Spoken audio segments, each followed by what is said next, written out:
Hi kids, welcome to a new weekly Science Lab video. We're moving on. Let's continue to talk about simple machines.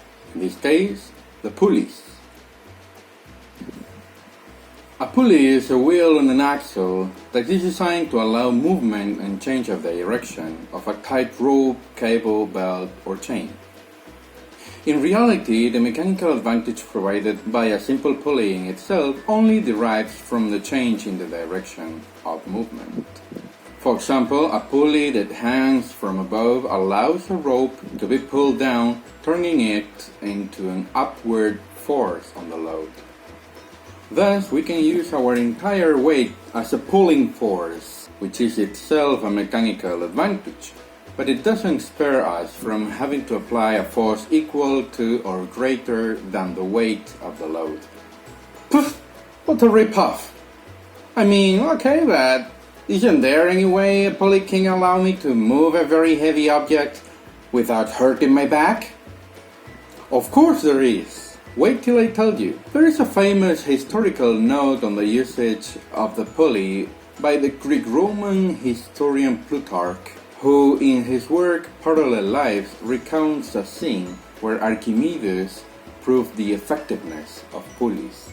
In a letter to King Hiero of Syracuse, to whom he had a great friendship, Archimedes stated that with a given force he could move any weight. Hiero, being struck with amazement, asked Archimedes to demonstrate. They agreed that the object to be moved should be a ship of a king's navy, for Hiero believed that it could not be taken out of the dock and put in dry dock without the use of great effort and many men. After loading the ship with many passengers and with the holds full, Archimedes sitting himself the while far off, with no great endeavor, but only pulling a rope, he lifted the ship in a straight line without great effort, taking it out of the water as smoothly and evenly as if it were still at sea. So the pulley is a simple machine, but not for the reason any less formidable, right? We only have to unlock the main secret of pulleys to transform them into such powerful devices. They can be movable. If instead of having the pulley fixed and the weight hanging from the rope, we hang the weight directly from the pulley, it will behave differently, making the resulting force double the force applied. However, there is a price to pay. We will have to pull the loose end of the rope twice as far. This is somewhat resembling the law of the lever, isn't it? On a movable pulley, the distance pulled is twice the distance lifted, while the force applied is half the resultant force. This would allow you to lift loads that were twice as heavy using the same force as with the fixed pulley, or to lift a same load making half of the effort than with a fixed pulley, with the only downside being that you would have to pull more of the rope. Fantastic, right? So fixed pulleys serve to change the direction of the applied force, while movable pulleys also multiply the resultant force at the cost of making you pull more on the rope. Quite easy. By assembling many pulleys together, something called a block and tackle system is formed in order to provide mechanical advantage to apply large forces. The more pulleys are assembled, the longer the distance to be pulled, but also the larger the resultant force compared to the force applied. This is what is known as a compound pulley, hoist, or more classically, pulley piston. As always, the work on each side of the pulley has to be the same. Mathematically, it is expressed this way. To better understand the effect of movable pulleys, let's define N as the number of times the rope goes up and down in the pulley system. Therefore, we can say that the force needed to lift a load with a simple fixed pulley is the same than the weight of the object, because in that case N equals 1.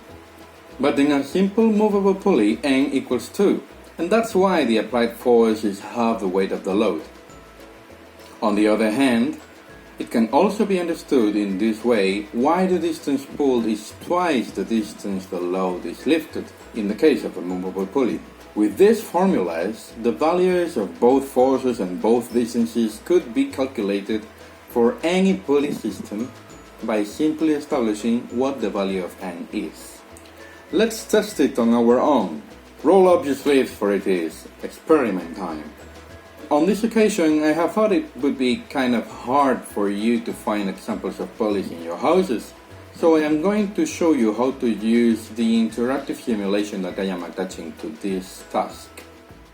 Well, in this simulation we can see a single fixed pulley hanging from above and a box that is the load. If you pull from the rope downwards, you apply a force that lifts the box, the load. In the right side there is some interesting information. For example, we can see here a graph comparing the distance pulled and the distance lifted, and we can see they are the same because this is a simple fixed pulley. We can also check that the weight of the load was 10 newtons and the force that we had to apply was exactly the same, 10 newtons as well.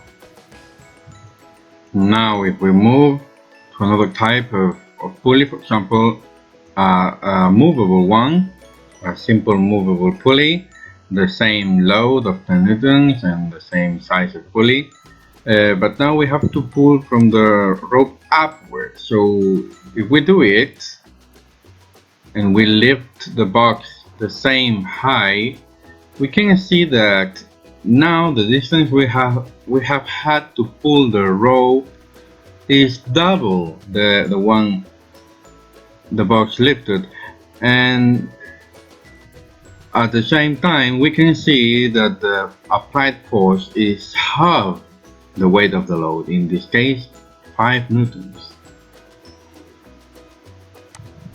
Now let's test a double fixed pulley.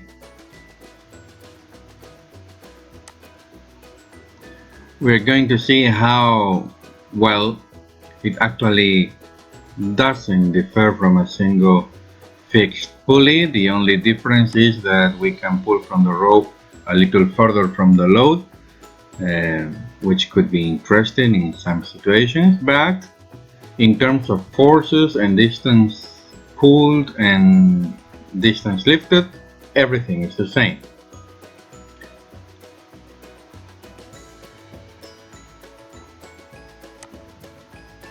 Let's move to compound pulleys. In this case we are pulling from a rope that is connected to a system of pulleys. One of them is fixed and the other one is movable, and we can see that the applied force is again 5 newtons while the load is 10 newtons. If we multiply the number of loads, the distance that we have to pull from the rope is going to be longer, but the force applied would be much smaller, in this case 1.67 newtons compared to the 10 newtons of weight of the load.